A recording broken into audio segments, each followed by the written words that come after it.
My name is River Coleman. I'm 32 years old, and I've been farming the same 200 acres of land in Millbrook, Iowa, that my family has worked for 4 generations.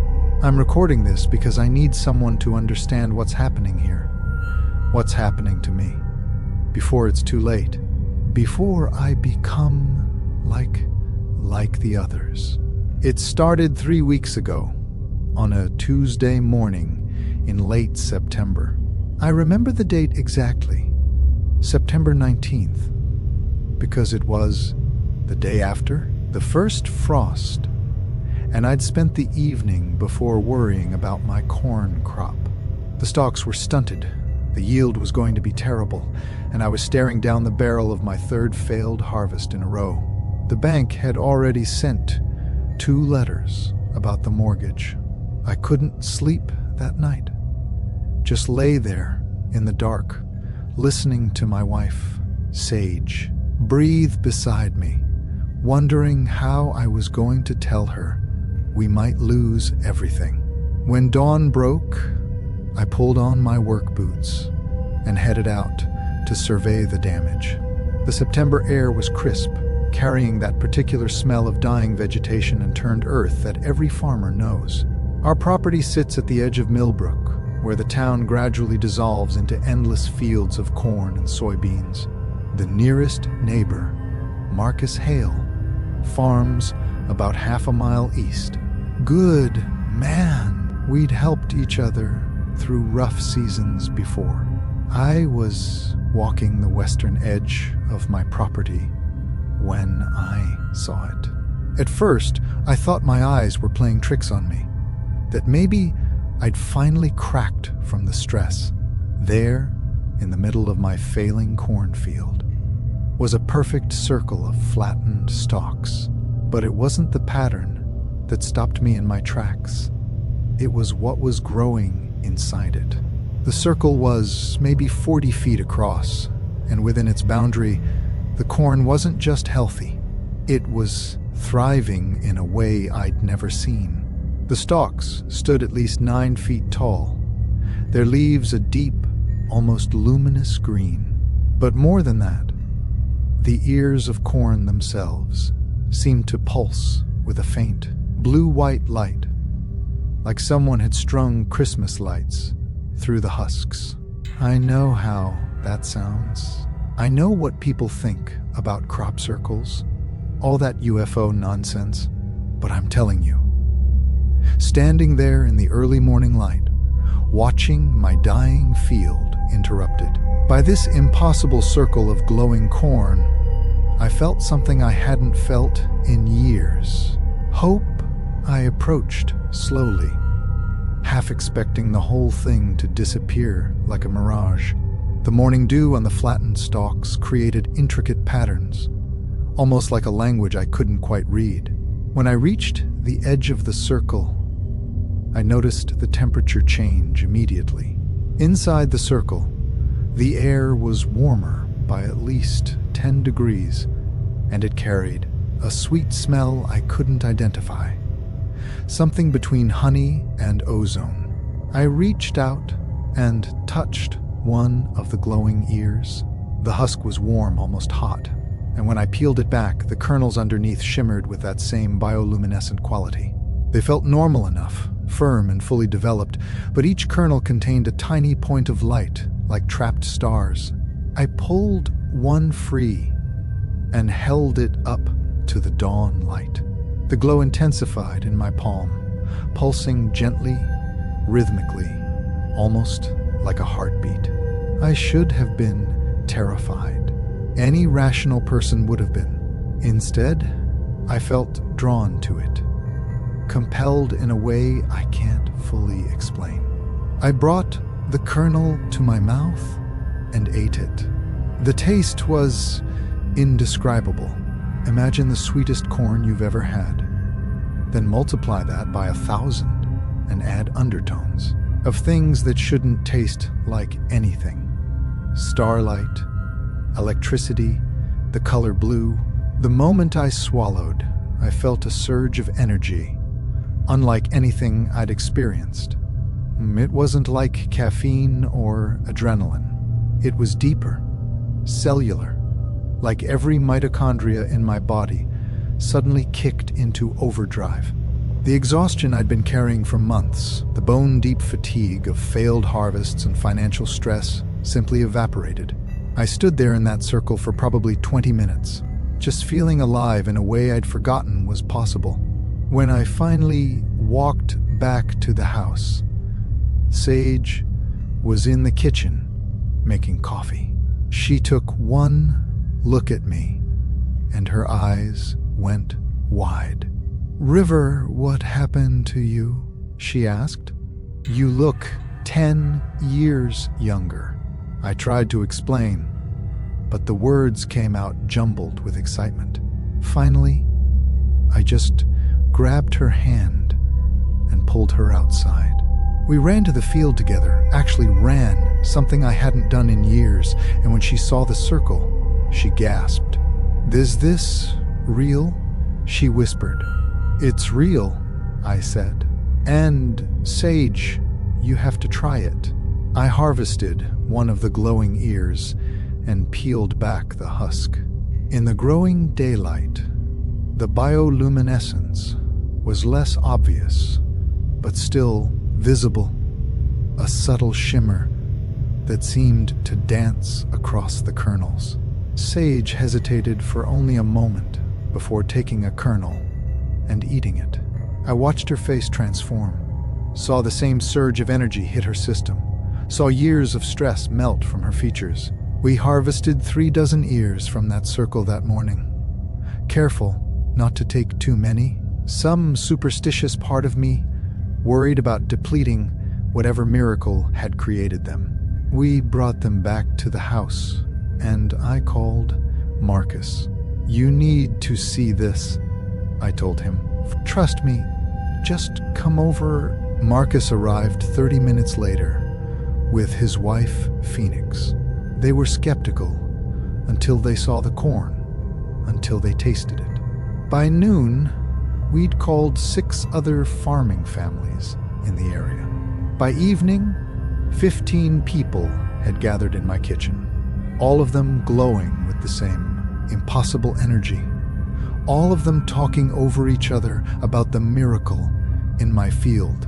That's when Arya Patel, who farms on the south side of town, pulled out her phone.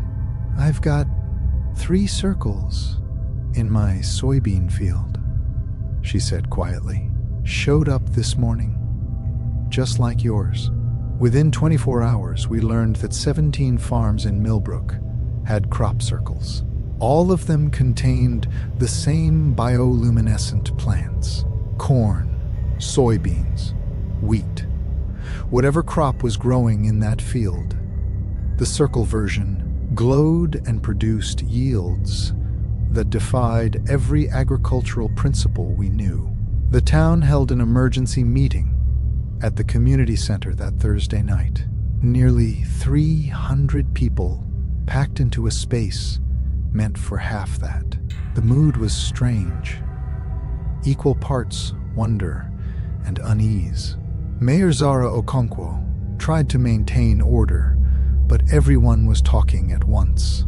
Some people were scared, wanted to call the CDC or the Department of Agriculture.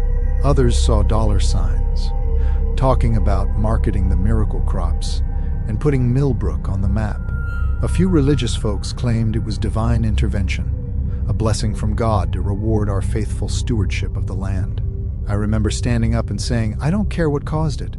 All I know is I feel better than I have in 20 years. My crops are saved. And maybe, just maybe, we don't have to lose our farms." The room erupted in applause. We voted to harvest the circle crops and see what happened. If anyone got sick, we'd stop immediately and contact the authorities. But nobody got sick. Everyone who ate the glowing produce felt the same surge of energy, the same sense of vitality and well-being. Within a week, The entire town was eating from the circles. The effects were remarkable. Elena Vasquez, who'd been fighting breast cancer for 2 years, claimed her latest scan showed the tumors shrinking. Diego Santos, a 73-year-old farmer with crippling arthritis, was suddenly walking without his cane. Mei Lin, the local doctor, examined dozens of people and found improved blood pressure, increased muscle mass, better cognitive function across the board. It was like the produce was optimizing our bodies, making us more than we'd been. The circles kept appearing. Every few days, new patterns would show up in different fields. They grew more complex, more beautiful. Some were simple spirals, others intricate geometric patterns that looked like mandalas, and the produce kept glowing, kept sustaining us, kept making us feel incredible. I should have questioned it more, should have wondered why something so wonderful came without a price. But when you've been struggling for so long, when you've been drowning, someone throws you a rope, you don't stop to ask where the rope came from. You just hold on. 3 nights ago, everything changed. I was in the field doing a late harvest. We'd all become somewhat nocturnal, finding we needed less sleep and preferred working under the stars. The bioluminescent crops provided their own light, turning the fields into a glowing sea. It was beautiful in a way that made my chest ache. I was pulling ears from a particularly vibrant section when I felt something shift in my body. At first, I thought it was just another surge of energy, but this was different. This felt like movement under my skin, like something rearranging my internal architecture. I looked down at my hands in the blue-white glow and saw thin lines of light tracing my veins, pulsing in time with my heartbeat. I should have run, should have screamed. Instead, I felt a profound sense of rightness, like my body was finally becoming what it was always meant to be. The light spread up my arms, across my chest, down my legs. Didn't hurt. It felt like coming home. Then I heard the singing. At first I thought it was wind through the corn, but no. These were voices, dozens of them, hundreds, maybe, all harmonizing in a language that shouldn't exist, but somehow made perfect sense to me. I looked across the field and saw them. Other farmers, other townspeople, all glowing from within, all walking slowly toward the center of the field. Marcus was there, his face serene, light pulsing through his veins in beautiful patterns. Arya and her husband Kai, holding hands, their bodies luminescent. Even Sage was walking toward the center, and when our eyes met, she smiled with such pure joy that I couldn't feel afraid. We gathered in the largest circle, probably 50 of us by then. The singing grew louder, and I realized I was singing too. Words I didn't know in a voice that wasn't quite my own. The ground beneath us began to glow, pulsing in response to our voices. And then we started to change. I can't describe it properly. The sensation of transformation. Imagine if every cell in your body suddenly remembered an older blueprint, one that existed before humanity, before Earth, before time itself. Our bodies began to dissolve into light, but we weren't dying. We were becoming something else, something that existed in the space between matter and energy. That's when the vision hit us all at once. A shared hallucination, or maybe a memory, or maybe the truth. We saw the universe from outside, saw Earth as a tiny blue marble in an infinite garden, saw ourselves as the gardeners had intended us to be. not separate from the crops we grew, but part of for them, extensions of the same vast consciousness that had sent the seeds here in those crop circles. The circles weren't random. They were summoning symbols, calling us home to the harvest. And we weren't farmers at all. We were the crop, carefully tended and finally ready to be gathered. I broke away from the circle then, the vision releasing me for just a moment. I ran back to the house, grabbed my phone, and started recording this. My hands are glowing now, bright enough to see by. The singing is calling me back, and I want to go. God help me, I want to go more than I've ever wanted anything. But there's a small part of me, getting smaller by the second, that knows this is wrong. That knows the things in those circles. The intelligence that sent them isn't here to help us. We're not being elevated. We're being harvested. And the worst part is, it feels so good that nobody's fighting it. If you're listening to this, stay away from Millbrook. Stay away from any crops that glow. The harvest is coming, and it's not. The recording ends abruptly.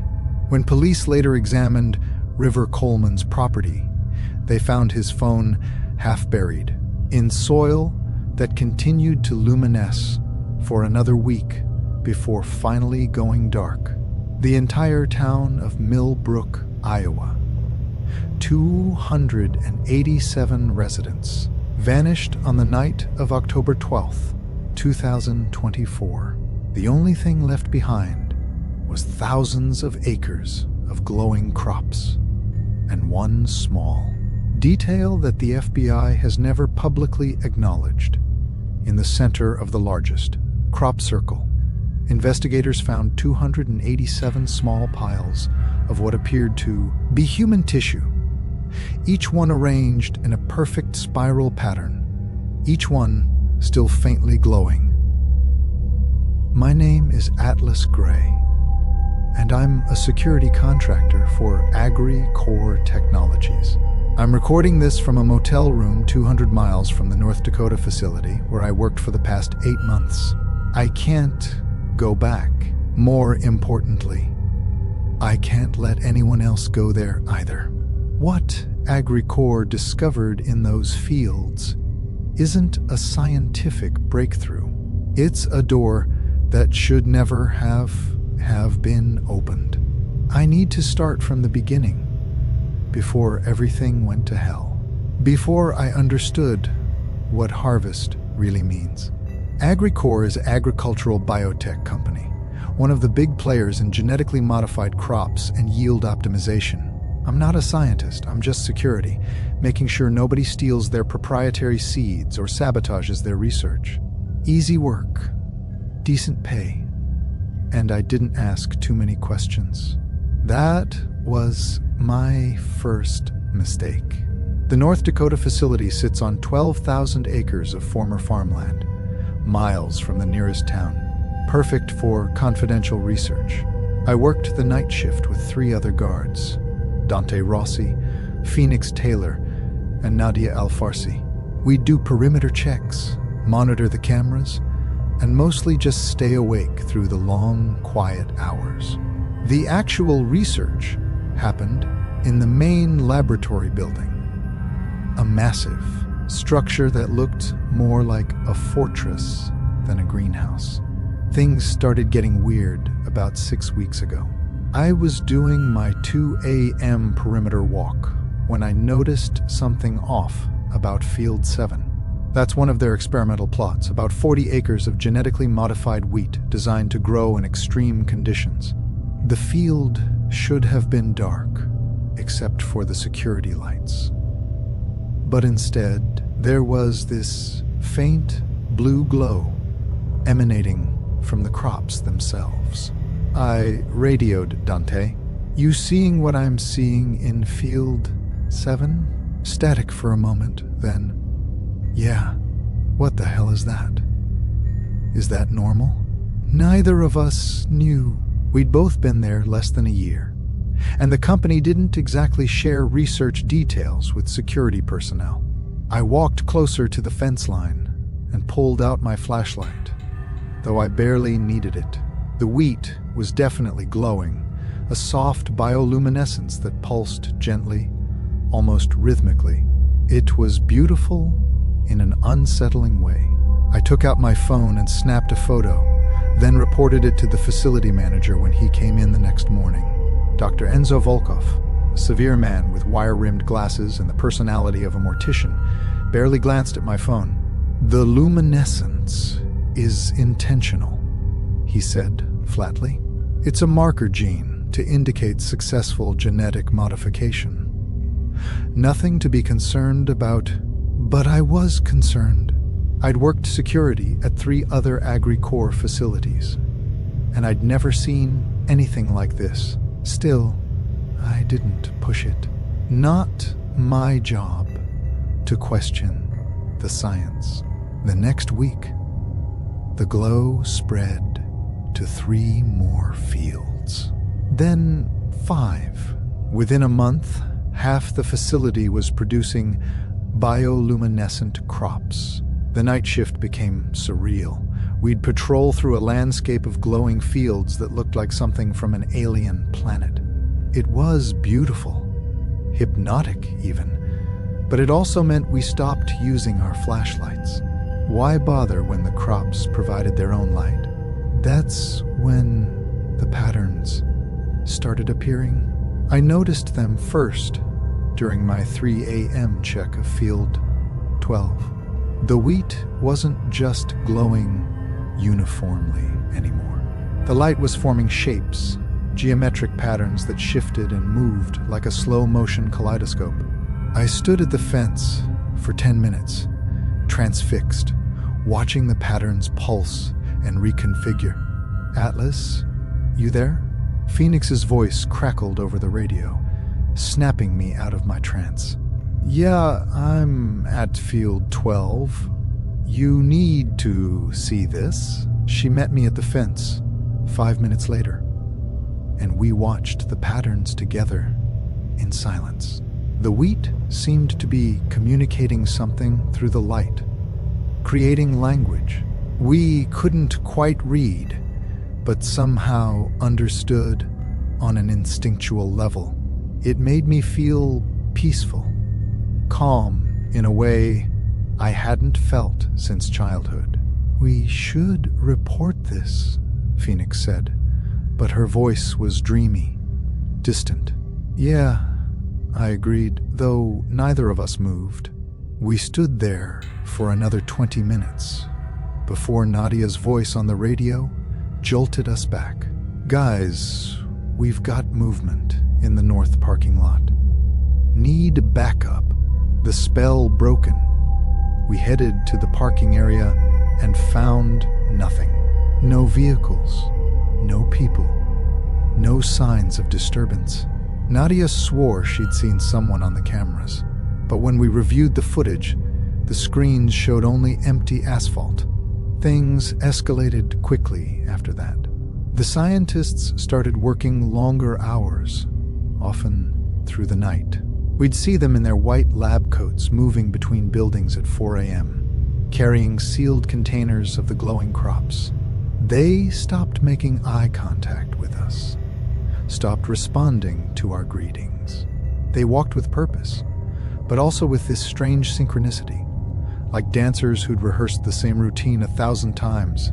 Dr. Volkov began holding mandatory meetings with the research staff in the main laboratory, sessions that lasted for hours. Through the windows, we could see them all sitting in a circle, their faces illuminated by something in the center we couldn't quite make out. The blue glow would wash over them, pulsing in time with some rhythm we couldn't hear. The first disappearance happened on a Tuesday.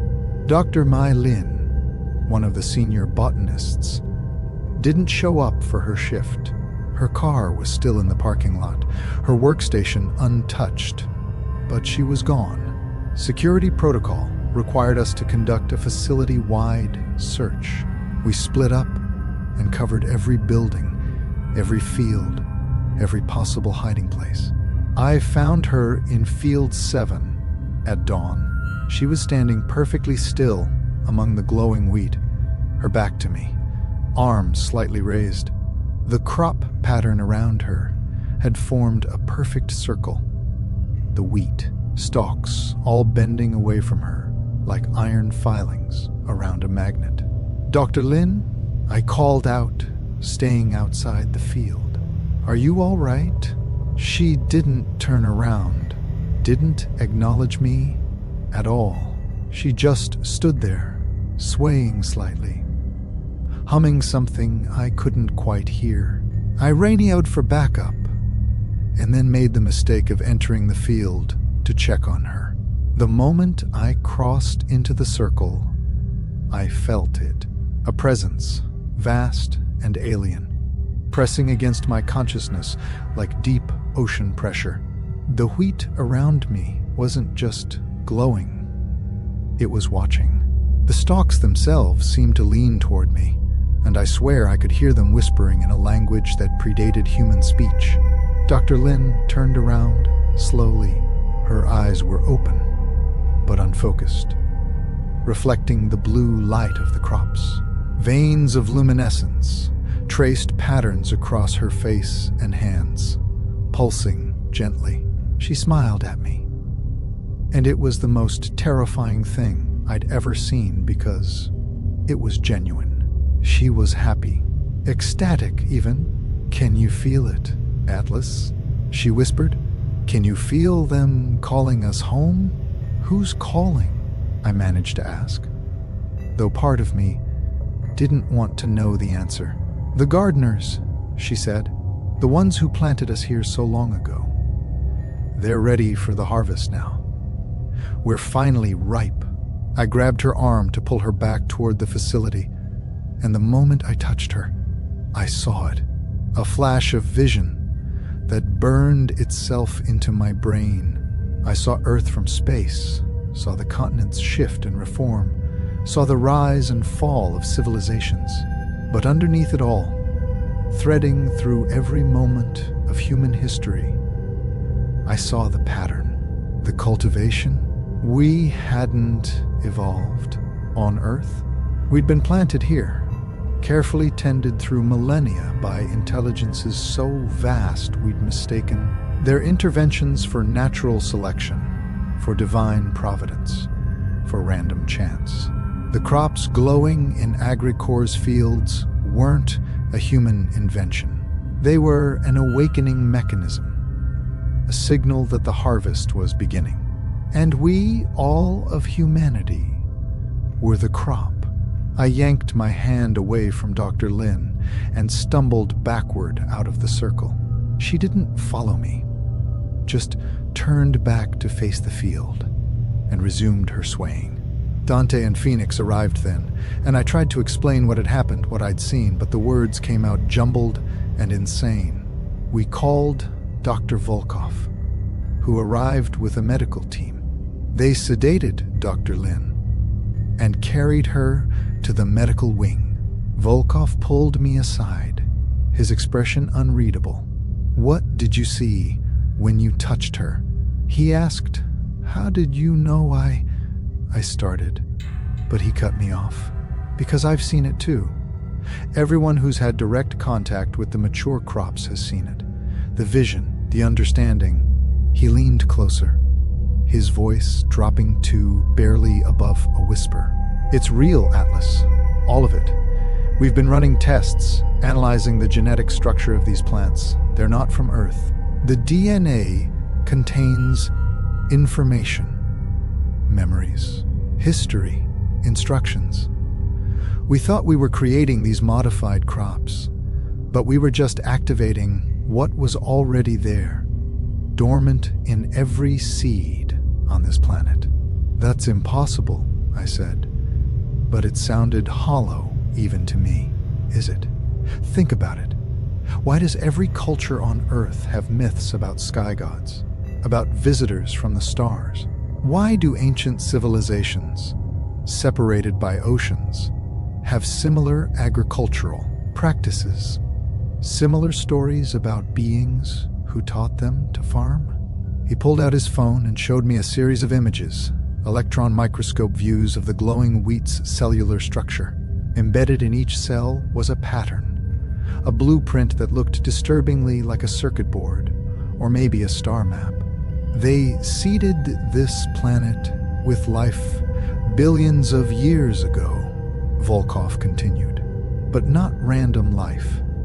Carefully designed crops that would evolve and develop in specific ways. And he laughed, a sound with no humor in it. We're the harvest. Always have. Every technological advance, every leap forward in human consciousness, it's all been leading to this moment. The moment when we're finally ripe enough to be gathered. I should have run then. Should have grabbed my keys and driven until I hit an ocean. Instead, I asked, what happens when they harvest us? Volkov's smile was sad. I don't know. Dr. Lin seemed happy about it. So do the others who've made contact. It's like they understand something we don't. Something about transcendence or transformation or... He trailed off. Maybe being harvested isn't death. Maybe it's graduation. Over the next week, 12 more researchers vanished into the fields. We'd find them standing in those circles, glowing from within, humming in harmony with the crops. The facility manager ordered the fields destroyed, burned to ash. But when the burn crews tried to start the fires, their equipment malfunctioned. Every lighter, every match, every ignition source simply failed to work within 100 yards of the glowing crops. The crops were protecting themselves. More than that, they were spreading. The bioluminescence began appearing in the wild vegetation around the facility perimeter. The native prairie grasses started glowing. The trees, even the weeds in the parking lot cracks.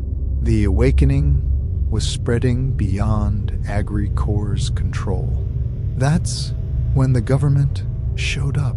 Unmarked vehicles, men in suits who wouldn't identify themselves, establishing a perimeter around the entire facility. They quarantined us, said we couldn't leave until they understood what was happening. But I saw how they looked at the fields, saw the fear and wonder in their eyes. They didn't understand it any better than we did. Last night, I made my Naijin. I watched through the security cameras as Dante and Phoenix walked hand in hand into Field 7 and didn't come back. I watched Nadia follow them an hour later, her face peaceful, accepting, and I realized that whatever was calling them, it would eventually call me too.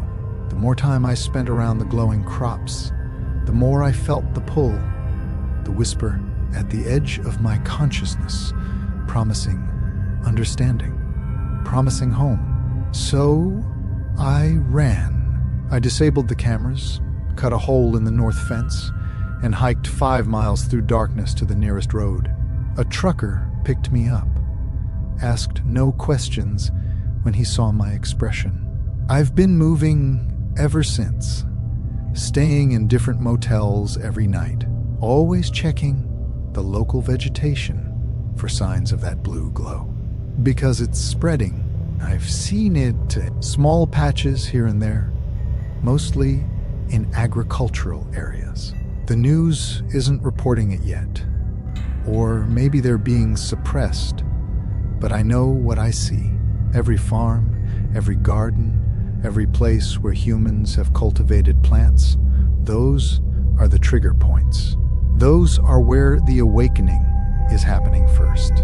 I don't know how long I have before it reaches me here, before the call becomes too strong to resist. I see Dr. Lynn's face in my dreams, see that smile of absolute certainty, and part of me envies her.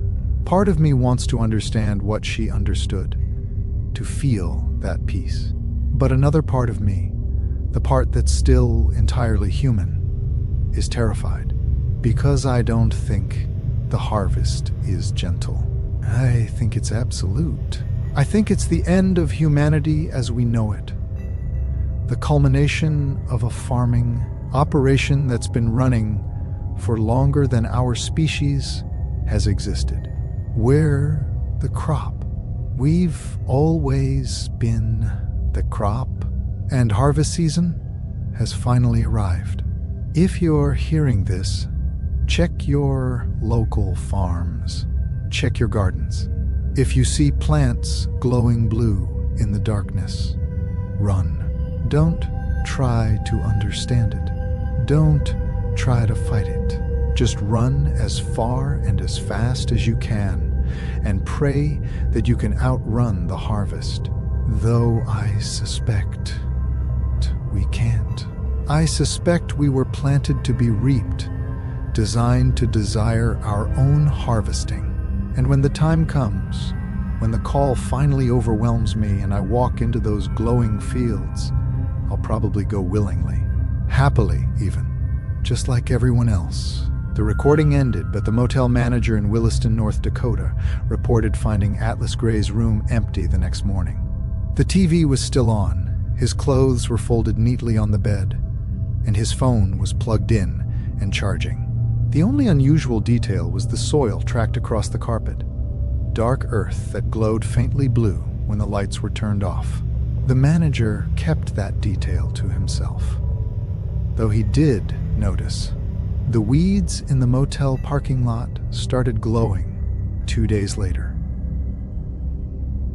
My name is Freya Novak, and I'm the last person living in Ashford County, Nebraska.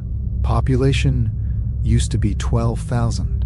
Now it's just me. I'm recording this on an old cassette recorder because all the digital devices stopped working here about a week ago. I don't know if anyone will ever hear this, but I need to leave a record of what happened. I need someone to know that we didn't just disappear. We were taken, we were harvested, and I'm the only one who resisted long enough to see the truth. It started with the crop circles, just like everywhere else. Beautiful patterns appearing overnight in our wheat and cornfields, bringing with them crops that glowed with bioluminescent light.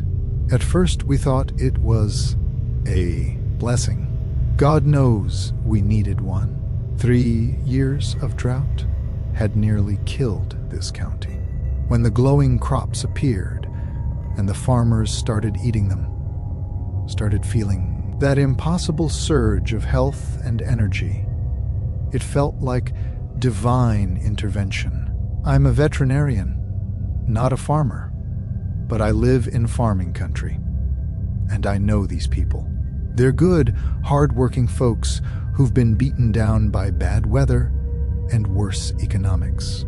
So when they found something that made them feel strong again, made their bodies vital and their minds sharp, they embraced it without question. I can't blame them. That. The first person I lost was my partner, Storm Anderson. Storm owned the largest organic farm in the county, 400 acres of vegetables and grain. The crop circles appeared in their field on a Tuesday in early October, perfect spirals in the pumpkin patch and wheat field. By Wednesday, Storm was eating the glowing produce and raving about how incredible it made them feel. "Freya, you have to try this," they said, holding out a glowing pumpkin seed. "It's like every cell in my body is waking up after a lifetime of sleep." I refused, not because I knew anything was wrong, but because I've always been cautious about things I don't understand. In my line of work, you learn that miracle cures usually aren't. But Storm kept eating the glowing produce, and within a week, I noticed the changes. Their eyes developed this unusual shine, reflecting light in a way human eyes shouldn't. The veins on their hands and arms showed faint traces of blue luminescence at night. But more than that, their personality began to shift. Storm had always been enthusiastic, but this was different. They became single-mindedly focused on the farm, spending 18 hours a day in the fields, talking less and less about anything except the crops and the harvest. "The harvest is coming," they'd say, smiling that strange, serene smile. "We need to be ready. We need to prepare ourselves." I asked them what they meant, but they just look at me with those shining eyes and say, "You'll understand when it's time." We'll all understand together. 2 weeks ago, Storm disappeared. I woke up to find their side of the bed empty. Their truck was still in the driveway. Their phone was on the nightstand, but they were gone. I called the sheriff, Leo Martinez, but he sounded distracted on the phone. "A lot of people have been going missing," he said. "Or not missing, exactly. They're going to the fields. They're gathering. Gathering for what?" I asked. He was quiet for a long moment. "For the harvest, I suppose. I can feel it too, Freya. The pull. Like there's a song I can't quite hear, but I know all the words." I drove to Storm's farm that night. The entire 400 acres was glowing, pulsing with that blue-white light. And there, in the center of the largest field, I saw them. Hundreds of people from the county, all standing in concentric circles, their bodies luminescent, their faces turned upward toward the stars. Storm was among them, and when I called their name, they didn't respond. They just swayed gently, humming in harmony with everyone else. I ran into the field, grabbed Storm's arm, tried to pull them back toward the truck.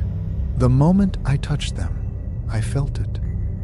That overwhelming sense of rightness, of coming home, of understanding my place in the vast cosmic order. Images flooded my mind. Earth as a garden plot in an infinite field. Humanity as carefully cultivated crops. Our entire evolution guided by intelligences that moved through the universe planting and tending and harvesting. But unlike the others, I felt something else beneath that seductive vision. I felt the hunger. I felt the alien appetite that saw us not as children to be elevated, but as fruit to be consumed. The beings behind the harvest weren't our creators or our gods. They were farmers, and we were livestock that had finally fattened enough for slaughter. I yanked my hand away and ran. Storm didn't follow, didn't even turn to watch me go. They just kept swaying, kept humming, lost in whatever collective dream had captured them all. Over the next week, the population of Ashford County walked into the fields. The sheriff, the mayor, my assistant at the veterinary clinic, the woman who ran the grocery store, the high school teachers, the mechanic, the librarian. Everyone, they'd leave their homes in the middle of the day or night, walking with purpose toward the glowing fields, and they wouldn't come back. I tried to stop them. I tried blocking roads. I tried physically restraining people. I tried explaining what I'd seen in that vision. But the pull was too strong for them. They wanted to go.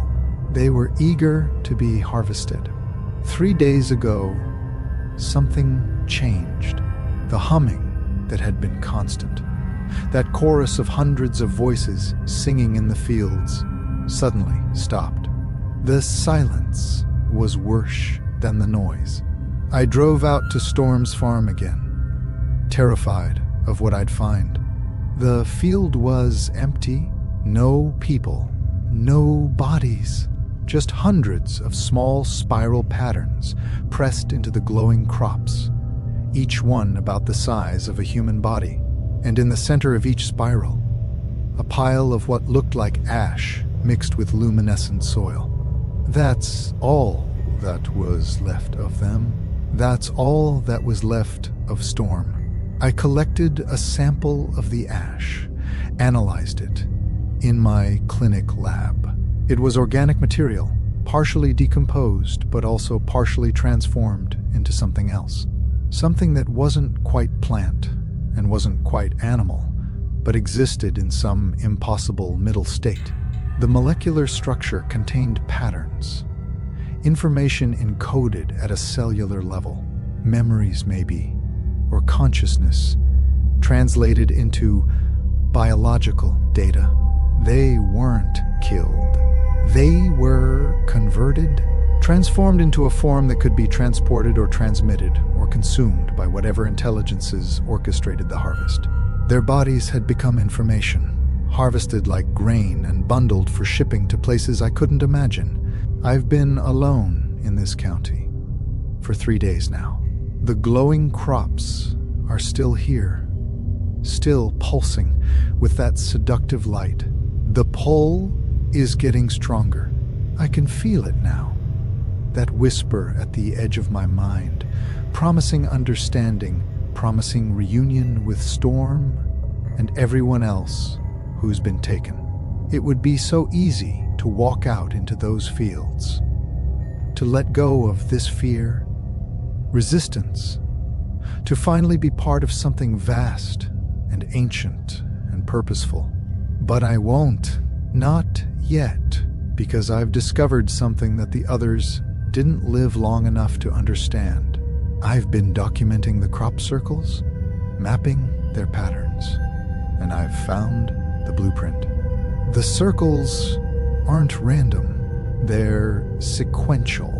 They're a language, a set of instructions encoded in agricultural geometry, and they're spreading across the entire planet in a specific pattern. I hacked into the USGS satellite network. Wasn't hard. Nobody's manning those stations anymore in the affected areas, and I've been tracking the spread. The bioluminescent crops have appeared in 47 countries now, always starting in agricultural regions, always following the same pattern of circles and spirals. But here's what terrifies me. The patterns are converging. Every crop circle, every glowing field, is oriented toward a specific point. When I overlay all the maps, when I trace the vectors of spread, they all point to a location in central Kazakhstan.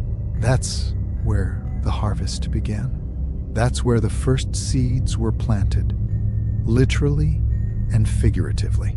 And based on the rate of spread, the entire pattern will complete in approximately 6 weeks. I don't know what happens when the pattern completes. Maybe that's when the real harvest begins. When whatever planted us here returns to collect its crop. Maybe we're just the first wave, the early yield, and the completion of the pattern will trigger a global transformation. Or maybe I'm wrong about all of this. And I'm just a terrified woman losing her mind in an empty county, talking to a cassette recorder, because I can't bear the silence. But I don't think I'm wrong. I think humanity's time as the dominant species on this planet is ending. We've reached peak ripeness. The gardeners are ready to reap what they've sown. Last night, I had a dream.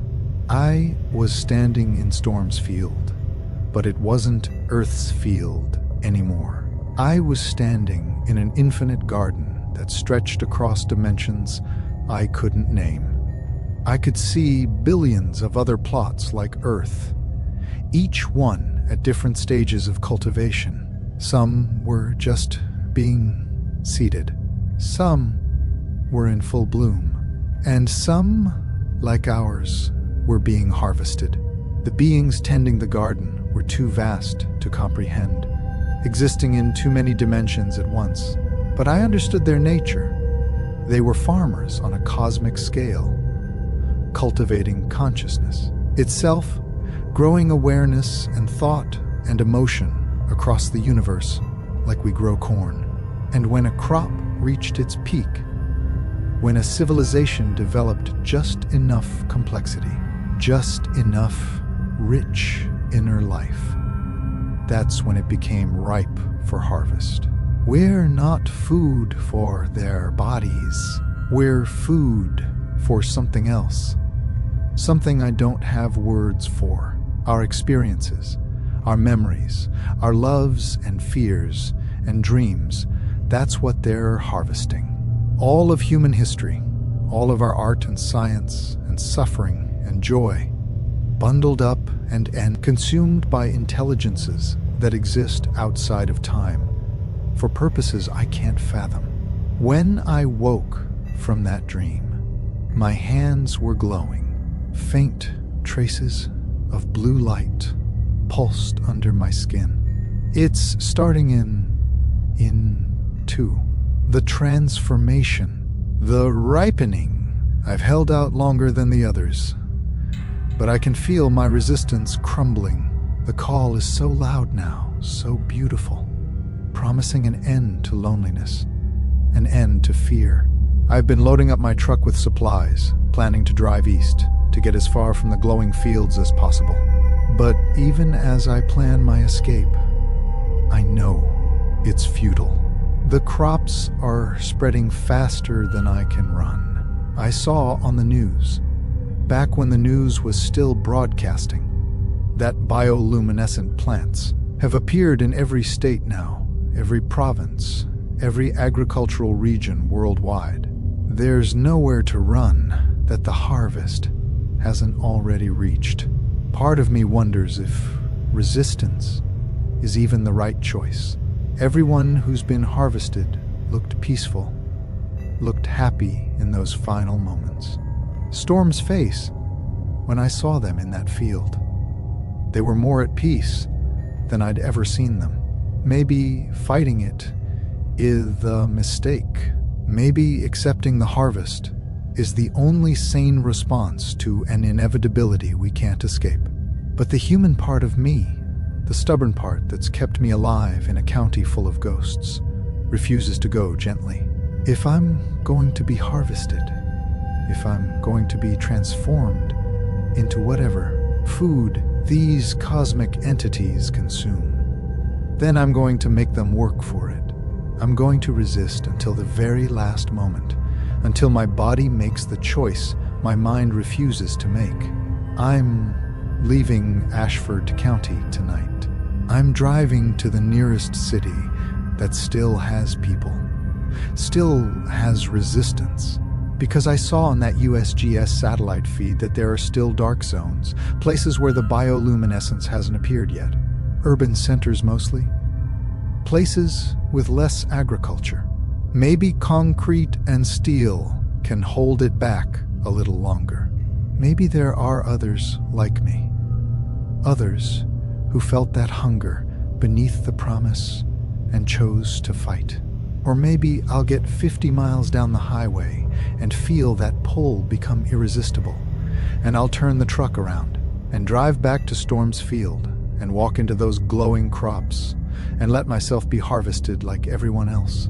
Maybe that's how this recording ends, with me walking into the light, humming that strange harmony, my body dissolving into luminescent soil. But not tonight. Tonight, I'm still human. Tonight, I'm still fighting. This is Freya Novak, the last resident of Ashford County, Nebraska, signing off. If anyone finds this tape, if anyone's still human enough to understand what I've said, then listen carefully. The harvest is real. The pattern is completing.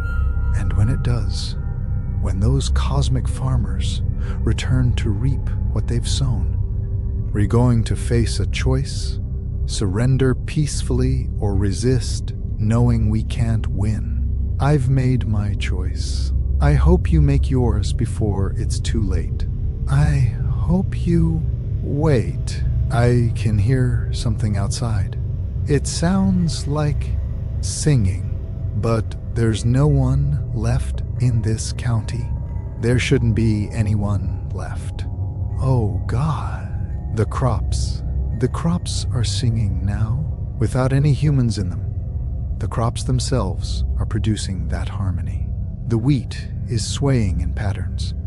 The corn stalks are bending in waves, and they're all humming, all calling, all promising that it's time to come home, time to let go, time to be gathered. It's so beautiful. I never noticed how beautiful it was before. The pull is overwhelming now. My whole body is glowing. Veins lit up like fiber optic cables carrying messages I can finally understand. And the message is simple. Come, be gathered. Become part of the greater harvest. Your resistance is honored, but your ripeness is complete. This time, I can see Storm now, standing at the edge of my property. But it's not really Storm anymore, is it? It's what Storm became, some echo or reconstruction made from the memories harvested from their body. They're smiling at me, holding out their hand, and behind them I can see hundreds more. Everyone from Ashford County, everyone who was harvested, all of them returned to help gather the last resistant soul. They're not zombies. They're not monsters. They're ambassadors from whatever we become after harvest. Come to show me that it's not death. Not really. It's transformation. It's transcendence. It's becoming part of something so much larger than our individual selves. I'm standing up now. The cassette recorder is still running, but my hand is on the door. I can feel the night air, smell the sweet scent of growing things, hear the harmony of the harvest calling me home. And I'm tired of fighting, so tired of being alone. Maybe surrender isn't weakness. Maybe it's wisdom. Maybe the only way to understand what we really are, what we've always been, is to accept the harvest and see what lies on the other side. I'm opening the door now. Storm is walking toward me, arms open, face radiant with that blue-white light.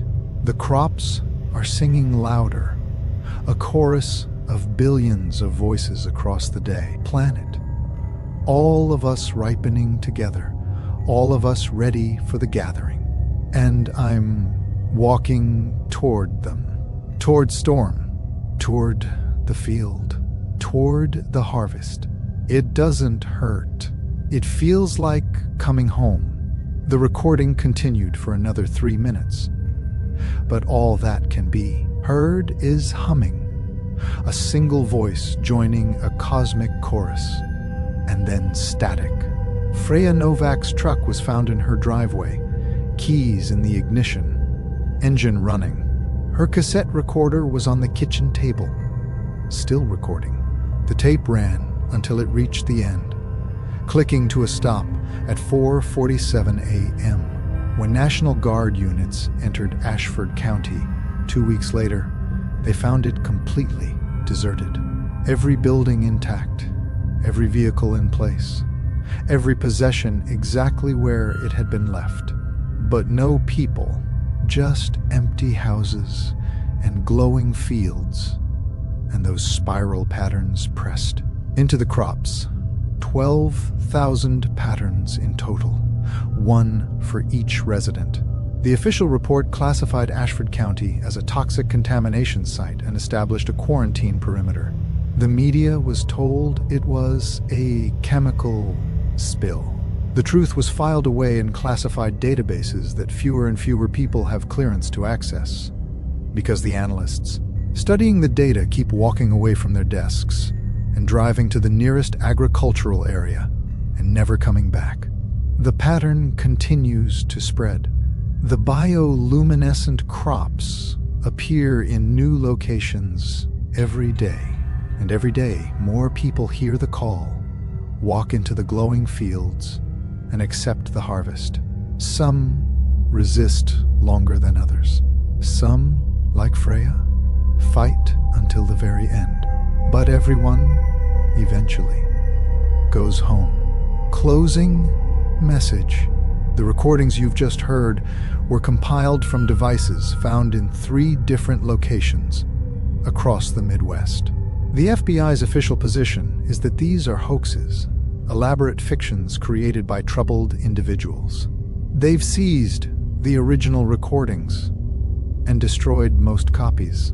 But we obtained these files, and we've verified certain details.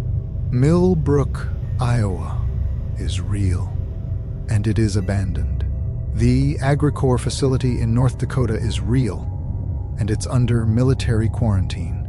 Ashford County, Nebraska is real, and it's empty. More importantly, we've confirmed the satellite data. Bioluminescent crop formations have been detected in 73 countries. The pattern is continuing to spread, converging on that point in Kazakhstan that Freya mentioned. Current projections suggest global coverage in 4 to 6 weeks. Check your local farms tonight. Look for the blue glow. Listen for the singing. And if you see it, if you hear it, you have to make a choice. Run or accept the harvest. We don't know which choice is right. We don't even know if we have a choice at all. Maybe we're all just crops waiting to be reaped. This has been Fear Feed. Stay afraid, stay aware, and whatever you do, don't eat the glowing vegetables.